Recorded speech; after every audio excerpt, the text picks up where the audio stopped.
बिस्मिल्लाहिर्रहमानिर्रहीम। अस्सलाम वालेकुम दोस्तों, मैं हूं आरिफ शाहीन और न्यूज़ ऑन वेब के आज के अपने प्रोग्राम में आपको खुश आमदीद कहता हूं। कहते हैं किसी मुल्क में एक बादशाह हुकूमत करता था। पुराने वक्तों की बात है, सादे लोग थे, सादा दौर था। वो बादशाह अक्सर अपनी रियाया के हालात देखने के लिए मुल्क के दूर दराज इलाकों में गश्त करता रहता था, घूमता रहता था, देखता रहता था। एक दफ़ा बादशाह का गुज़र एक ऐसी जगह से हुआ कि वहाँ दरिया बह रहा था और वहाँ पे अक्सर लोग पानी पीते थे। तो बादशाह ने कहा यार ये रियाया को पानी पीने में बड़ा मुश्किल होती है, तो लिहाजा इसके लिए बेहतर है कि अगर इनके लिए यहाँ पे एक घड़ा रखवा दिया जाए, ताकि अगर ये जो रियाया है वो उस घड़े से पानी पी लेगी। वो क्योंकि शाही हुक्म था, बादशाह ये आर्डर दे के चला गया। तो पीछे से जो ब्यूरोक्रेसी थी, जैसे पाकिस्तान की ये डीएमजी और पाकिस्तान एडमिनिस्ट्रेटिव सर्विस और ये आपके आजकल जुडिशरी भी उसी खाते में आई हुई है। तो ये लोग आ गए, एक्टिव हो गए। इन्होंने कहा यार शाही हुक्म है तो इसको तो हमने फौरी तौर पे बजा आवरी करनी है। लिहाजा जनाब वहाँ पे ना घड़ा रखाने का इंतज़ाम कर दिया गया। तो एक कोई डीसी डिप्टी कमिश्नर लेवल का बंदा था, उसने कहा यार ये जो है ना ये घड़ा जो है ये यहाँ रखेंगे तो सरकारी खजाने से घड़ा आ गया है, तो ये घड़ा तो चोरी हो जाएगा। तो इस घड़े की हिफाजत के लिए ज़रूरी है कि कम से कम एक या दो गार्ड तो होने चाहिए। तो फिर फैसला हो गया कि जी इस घड़े की हिफाजत के लिए यहाँ पे दो गार्ड तैनात कर दिए जाए। अच्छा, अब जब गार्ड तैनात हुआ तो पता चला एक गार्ड ने तो 8 घंटे ड्यूटी करनी है। तो घड़े के लिए तो 3 शिफ्टों में बंदे चाहिए 8 घंटे के लिए। तो वो गार्ड जो दो थे वो उसकी जगह 6 हो गए। अब 6 गार्ड वहाँ ड्यूटी देना शुरू हो गए। फिर पता चला कि यार ये गार्ड जो हैं, ये 6 गार्ड हैं, ये इन पे तो सारा नहीं छोड़ा जा सकता। लिहाजा इनकी एडमिनिस्ट्रेशन चलाने के लिए यहाँ कोई ना कोई बंदा भी होना चाहिए जो इसको इनको देखे कि ये क्या कर रहे हैं, कैसे कर रहे हैं। अच्छा, इसके साथ ही ना वहाँ पे ये भी हो गया कि ये घड़ा जब खाली होगा इसको भरना कैसे है। उस घड़े को भरने के लिए एक और बंदे भर्ती किए, दो के रखेंगे क्योंकि एक बंदा छुट्टी पे भी हो सकता है, तो उसकी जगह रोटेशन हो जाएगी। तो वो कुछ 6 बंदे वो रख लिए गए जिनका काम था कि घड़ा भर के यहाँ पे रखना। तो वहाँ पे 12 लोग हो गए, तो उन 12 लोगों के लिए एक एडमिनिस्ट्रेटर तैनात कर दिया गया। कोई असिस्टेंट कमिश्नर लेवल का बंदा था, उसको ना वो उन 12 पे निगरान मुकर्रर कर दिया गया।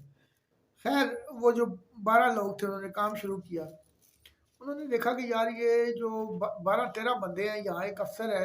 अब ये अफसर एडमिनिस्ट्रेटर है, इसको क्लर्क भी चाहिए, नायब कासिद भी चाहिए, तो इसका जो टांका शंका चलाएगा, घोड़ा का देखभाल के लिए भी बंदे चाहिए। वो करते कराते वहाँ पे ना वो दीगर जो एडमिनिस्ट्रेटिव स्टाफ था वो डाल के वहाँ पे कोई 30-40 बंदे हो गए। उन्होंने कहा यार ये तो बंदे काफ़ी ज़्यादा हो गए हैं, अब हमें इनके ये लोग यहाँ पे रह रहे हैं, इनके रहने का भी यहाँ इंतज़ाम है, तो वो भी करना पड़ेगा, इनके खाने-पीने का इंतज़ाम करना पड़ेगा। तो उनके खाने-पीने के लिए वहाँ पे मज़ीद खानसामे रख लिए गए, बर्तन ले आए, सारा सिस्टम बन गया, किचन बन गया, खाने के लिए बजट आ गया, सारा कुछ होना शुरू हो गया जी। होते-होते काम बढ़ता गया, बड़ा स्टाफ हो गया। उन्होंने कहा यार बंदे बहुत ज़्यादा हो गए हैं, अब इसके लिए बेहतर है कि हमें इसका कोई हेड होना चाहिए, मतलब बड़ा डीएमजी का अफ़सर होना चाहिए, जो इस घड़े की निगरानी करेगा। तो अब इतने स्टाफ के लिए रिहायशी कमरे भी चाहिए हैं, उसके लिए वहाँ पे हमें जो है ना वो जो है ऑफिस भी चाहिए, क्योंकि इतना बड़ा सेक्रेटेरिएट चलेगा घड़े की देखभाल के लिए। तो वो सारा कुछ करते कराते जो लोग थे वो बंदे बढ़ गए। जब बंदे बढ़ते गए वहाँ पे एक डीजी तैनात हो गया। उस डीजी ने कहा यार ये दफ्तर तो बड़े छोटे हैं, लिहाजा इनके लिए ज़रूरी है कि यहाँ पे एक पूरा डायरेक्टरेट बनाई जाए, डायरेक्टरेट जनरल का ऑफिस होना चाहिए। उन्होंने एक बड़ी शानदार बिल्डिंग बना ली, वो पूरा चल चलाओ शुरू हो गया। घड़े का डायरेक्टर जनरल घड़ा तैनात कर दिया गया। काफ़ी अरसे बाद ना फिर एक दफ़ा बादशाह सलामत वहाँ से गुजरे, तो बादशाह सलामत ने देखा कि यार ये इतनी बड़ी शानदार बिल्डिंग है, ये कैसे बन गई है, ये क्या हुआ है। उसने अपने लोगों से पूछा कि यार ये इतनी बड़ी शानदार बिल्डिंग आपने बना दी है, ये बिल्डिंग किस चीज़ की है, ये रियासत के अंदर एक और रियासत बन गई है, मुझे तो पता ही नहीं है ये क्या चीज़ है। खैर उन्हें बताया गया बादशाह सलामत आपने ही तो हुक्म दिया था कि यहाँ पे घड़ा रखा दें ताकि लोगों को पानी मिल सके। उन्होंने कहा अच्छा, तो यार उन्होंने कहा मैंने तो ये हुक्म दिया था कि भाई ये घड़ा रखा दो, ये इतनी बड़ी इमारत। तो वो फिर सारा उन्होंने ब्यूरोक्रेसी ने उसकी जस्टिफिकेशन दी, जैसे हमारे ब्यूरोक्रेट देते हैं सियासतदानों को और उनको कायल कर लेते हैं कि जी ये काम ऐसे होगा। तो एंड में उन्होंने कहा जी वो जरा घड़ा तो देखें। तो वो जब वो दरिया के किनारे गए तो वो घड़ा टूटा हुआ पड़ा था, यानी वो घड़े से पानी कोई नहीं पी रहा था, लेकिन ये अफसरशाही इंजॉय कर रही थी। वहाँ खाबे चल रहे थे, अय्याशियाँ चल रही थी, उनकी तनख्वाहें चल रही थी। तो ऐसे ही कुछ हालात हमारे पाकिस्तान के भी हैं, हमारे जजों के भी हैं। अभी क्योंकि हाल ही में इस्लामाबाद हाई कोर्ट के 6 जजेस ने एक चीफ जस्टिस को एक ख़त लिखा है, जिसमें उन्होंने फ़ौज की मुदाखलत या इस्टेब्लिशमेंट की मुदाखलत की बात की है कि एजेंसियां हमारे मामलात में मुदाखलत करती हैं। तो मुझे उससे एक बात याद आई कि जब इमरान खान का दौर था और ISI के हेड जनरल फैज़ हमीद थे, तो उस दौर में ये हालत थी कि मेरे एक जानने वाले जज थे, तो उनको अगर कॉल करें तो वो इस तरह खौफज़दा होते थे कि वो हमारे पास तो कर्नल साहब आके बैठे हैं। तो उस दौर में तो इन जजों के पास उनके बंदे आके बैठे होते थे। आजकल खैर वो हालत तो नहीं है। आजकल तो आपको अगर वो कुछ कह रहे हैं या कोई बात है भी, तो वो शायद इस मुल्क की बेहतरी के लिए ही है, लेकिन बेहतरी तो मकसूद नहीं है, क्योंकि ये जजेस हों या ये ब्यूरोक्रेट हों या ये जो आला अफसर हैं, ये फीड कहीं और से हो रहे हैं, क्योंकि ये वहाँ से फीड हो रहे हैं जिनका मोहरा इमरान खान है। और ये डॉक्टर इसरार बहुत पहले कह चुके थे कि इमरान खान यहूदियों का एजेंट है और उसको वज़ीर आज़म बनाया जाएगा, और वो बातें सच साबित हो रही हैं। आप देखें कि इमरान खान जेल के अंदर है, उसकी पार्टी का पूरी की पूरी प्लानिंग करने वाले कुछ और लोग हैं। इन जजों की, इन ब्यूरोक्रेट्स की जो उसे क्या कहना चाहिए, डोरे हिलाने वाले, वो बैरून मुल्क बैठे हुए हैं। इस पे एजेंसियों को गौर करना चाहिए कि ये जो लोग खुद से ही खड़े हो रहे हैं, ये किस चीज़ की मोहब्बत है, कौन सा पाकिस्तान की खिदमत कर रहे हैं, इससे पाकिस्तान को क्या फ़ायदा होगा। क्या जो भी बंदा जो भी इस वक्त PTI का बंदा है, जो PTI के लोग हैं, वो जो कुछ भी बात कर रहे हैं उससे इंतशार के अलावा उनका कोई मकसद नहीं है। इमरान खान जेल में बैठ के इंतशार की बातें कर रहा है और ये लोग बाहर बैठ के, ये भी इमरान से डायरेक्शन नहीं ले रहे, ये डायरेक्शन कहीं और से आ रही है। अगर आपने उस डायरेक्शन को ना पकड़ा तो शायद आप इस सारे काम में फेल हो जाए। हमें फिर कहीं ये ना हो कि हमें बांग्लादेश जैसी सूरत हाल का सामना करना पड़े।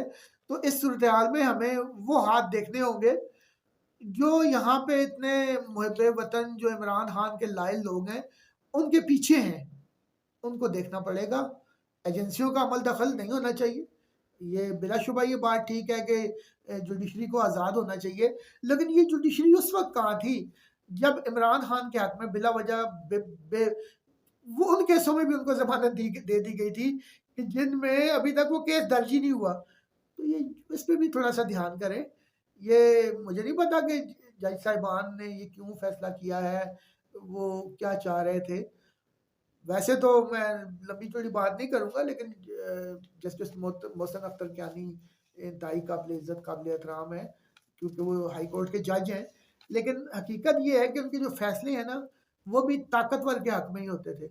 मेरी नज़र से इनका एक फैसला गुजरा, ये फेडरल गवर्नमेंट हाउसिंग अथॉरिटी का केस था, और यहाँ के जो मुतासरीन थे, गरीब लोग थे, जिनकी ज़मीनों पे ना ये FGHA वाले ज़बरदस्ती कब्जा करना चाह रहे थे, तो वो केस मोहसिन अख्तर कियानी के पास लगा हुआ था।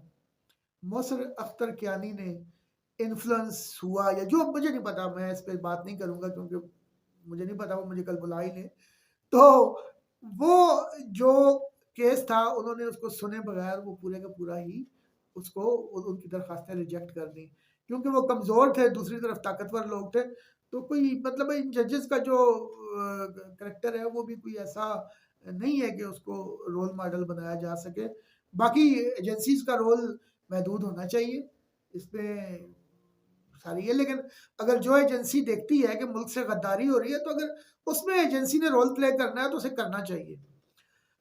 उसके अलावा घड़े की बात शुरू में जो की है, तो आप देखें ना कि इस वक्त जजेस भी पाक साफ हैं, वकील भी पाक साफ हैं, ये DMG के अफसर भी बड़े ईमानदार हैं, बहुत नेक हैं, इन पे केसेस भी नहीं है, इनको आप अवार्ड्स भी देते हैं, सारा कुछ करते हैं। तो भाई मुल्क कौन लूट गया है? पाकिस्तान के हालात ये हैं, आपकी जो ये डीएमजी और ये जो पाकिस्तान एडमिनिस्ट्रेटिव सर्विस और ये जो आला अफसरान है, इनकी कारकर्दगी की हालत ये है कि हर साल गंदम के सीजन में गंदम का बहरान शुरू हो जाता है। अभी गंदम की खरीदारी का मसला शुरू हो जाएगा, उसके बाद जब गंदम की सप्लाई का टाइम आएगा, आटे का बहरान आ जाएगा। सैलाब का सीजन आएगा तो सैलाब से लोग मरना शुरू हो जाएंगे। चीनी एक्सपोर्ट हो जाएगी तो चीनी की कमी हो जाएगी। पानी का मसला है वो इनसे हल नहीं होता। खाद की ब्लैक हो रही होती है, वो इनसे हल नहीं हो रही होती। धोखा, फ्रॉड, लूट मार, चोरी चकारी, ये तो एक रूटीन की बात है ना। तो फिर इनकी कारकर्दगी क्या है? ये जो डीएमजी के इतने इतने बड़े अफसर हैं, तो हुकूमत या अरबाब इख्तियार को इस तरफ भी सोचना होगा कि हमने डायरेक्टर जनरल घड़े तो बना दिए हैं, लेकिन वो घड़ा टूटा हुआ है। ये इतने इतने बड़े जज, इतनी इतनी बड़ी अदालतें, इतने इतने बड़े ब्यूरोक्रेट, इनके इतने इतने बड़े घर, इतनी इतनी बड़ी गाड़ियां, इनकी अय्याशियां, ये सब कुछ होने के बावजूद जिस मकसद के लिए ये लोग मौजूद हैं, वो काम तो हो ही नहीं रहा। ये तो सिर्फ खुशामदें करके अपनी नौकरियां पक्की कर रहे हैं। तो जब तक आप ये जो पीछे से डोरे हिलाने वाले हैं और नाअहल लोगों को, इनको नहीं देखेंगे, तो शायद पाकिस्तान के हालात ना बदल सके। आज के लिए इतना ही।